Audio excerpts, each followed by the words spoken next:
Hey guys, Average Woodsman here. So, I wanted to do. I got a new blade. I wanted to do a quick overview on it, just kind of talk about it a little bit, and maybe do a couple of things. It's pretty cold here again today. Um, it's about 26 or 27 degrees with a field temperature of like 15. So it's been pretty chilly. Also, we've had quite a bit of snow recently.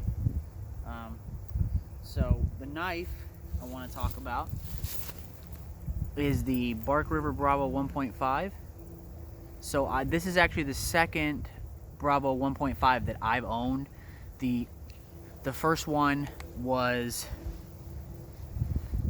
geez, I bought it maybe back in the mid 2010s, like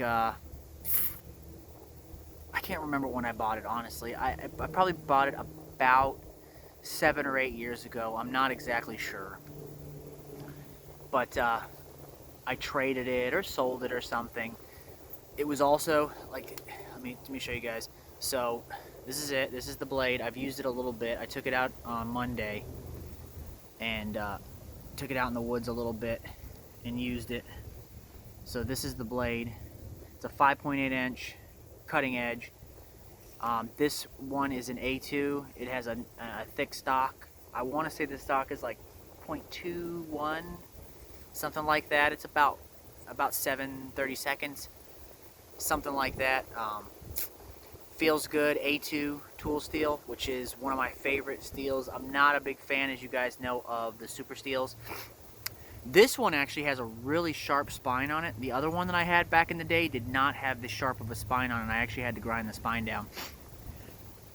Also, let's talk about the sheath.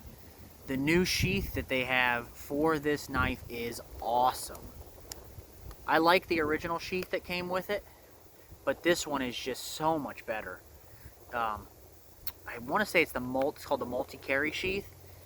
It is of course, a high quality leather sheath, but you have the more traditional style belt loop, so you can carry it horizontally, or you can carry it, you can carry it vertically or horizontally. These straps come loose, and they go around your belt, and you can carry it scout if you want to. So I thought that was really cool. I really like the new sheath. And of course, it's a quality Bark River sheath. They make really quality leather sheaths. Not really much to say about it though. I got the orange G10 handle scales, which I really like. I've been wanting these handle scales for this knife. This is going to be a tool that I'm going to use outdoors. I'm not really worried about being seen. Also, this would also be underneath my shirt or my jacket or whatever. But let's see if I can find some tasks to do. It's really windy and it's really cold today, but maybe I can do a couple things just to show you guys how good of a knife it is. Even though it's pretty thick, it still cuts really well. Give me a second. You can see me. There's a ton of moisture out here. It's really moist today. It's really damp. The humidity level is really high. And it's cold, so the camera's kind of fogging up quite a bit. I cleaned the lens, trying to make. I'm gonna have to make this probably kind of short with how cold and damp it is today.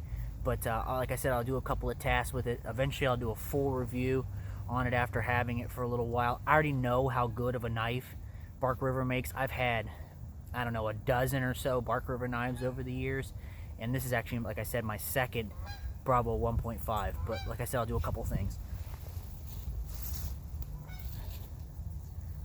So this tree is on its way out, and it's in an area where it's not doing very well. So I'm gonna go ahead and show you guys how well this thing cuts. Watch this. If I can get this other one out of the way.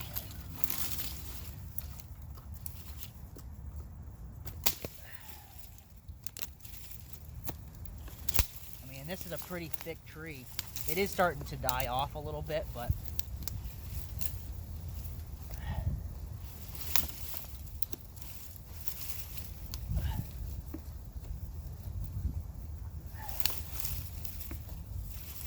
slicing ability on this thing. I don't know if you guys can see this. You guys probably can't see this because the way the camera is angled, it's hard to get a good angle on this, but went right through this branch. Let's do some basic notching. Let's beaver chew this so I can break this off. Get a smaller piece here. Do some beaver chewing here with this.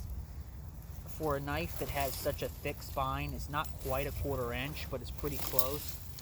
It's thicker than 3/16. Like I said, it's thicker than 3/16, but not quite a 1/4 inch. So it's kind of right in between. But it is a thick spine. A lot of people are getting away from the thick spines. This is geared more towards survival though, this blade.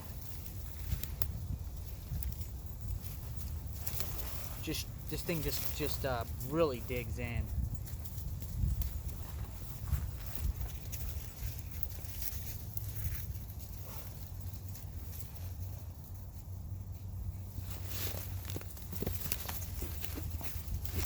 Man, this thing is frozen solid. There we go. Beaver chewed it right off there, as you guys can see. That was it cutting. Just sliced right through there.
This wood is actually a little more greener than I originally thought.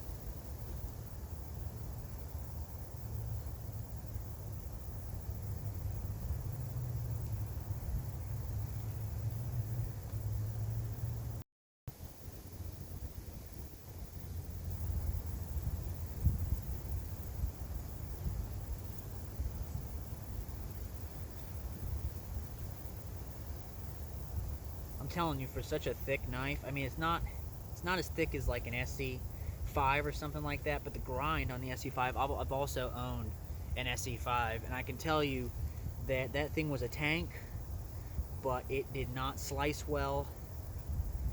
It was not a good skinning or butchering knife. I actually used it one time to butcher a hog, and when I lived back in Florida, and I can tell you, it was doable, but it would not be my ideal tool for the job. This knife, for the size, it's very, very controllable for being almost a 6-inch blade. It's very controllable. The handle, I mean, If you've ever owned any of the Bark River Bravo line of knife, they have all basically the same handle. And I can tell you that it is one of the comfortablest handles. It is one of the most comfortable handles of any knife I've ever owned. I've owned a Bravo 1, and this is my second Bravo 1.5, and I can tell you they are one of the most comfortable handles of any knife that I've ever held. Some pretty good curls for such a big, thick knife. I mean, you can see the stock on that knife, that the spine is really thick. Let me show you guys the striking ability. I'm not going to start a fire out here though, but let me show you the striking, the spine on this. Let's get. I mean, I'm barely even trying. I mean, it's just showering sparks. The spine on that knife is just so sharp.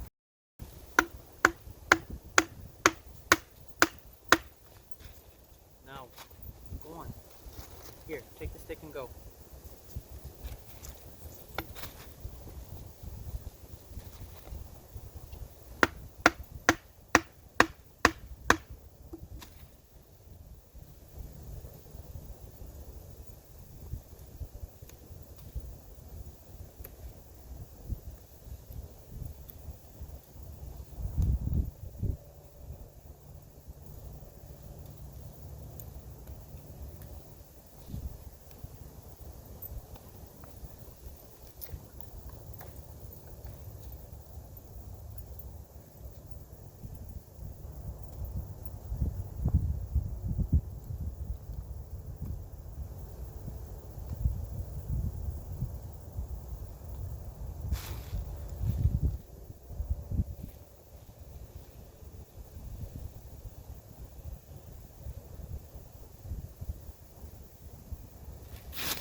So, just like I said, I wanted to do a quick overview on this. I don't know if you guys can see me.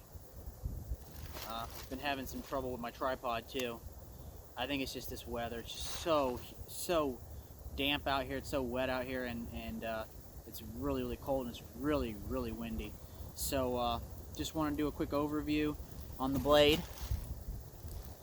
You guys can see it does a really good job with pretty much everything, especially for being a relatively large knife. Honestly, I would put this in like the survival knife category. Really anything between like 5 to 7 inches I would consider like a survival knife. Once you start getting past 7 inches, it's just really hard to do much with it. Honestly, it's just really hard to do much with it. So any of the finer tasks, this knife is a really good size and a really good performer. You know, you can do the small tasks as you guys saw. You can do batoning. I personally wouldn't chop with a knife this size. That's just me. I would use a chopping tool for that, like an axe or a machete, a parang, something like that. But yeah, I really like the orange handle scales. I mean, they're beautiful. and I mean seamless with it. I mean, it's just such a nice blade. Anyway, so I will get back to you guys on the next video. You know, I'm gonna be moving back to Florida for a while, so there might be a skip in some videos again. I've been really busy recently, but I will catch you guys on the next one.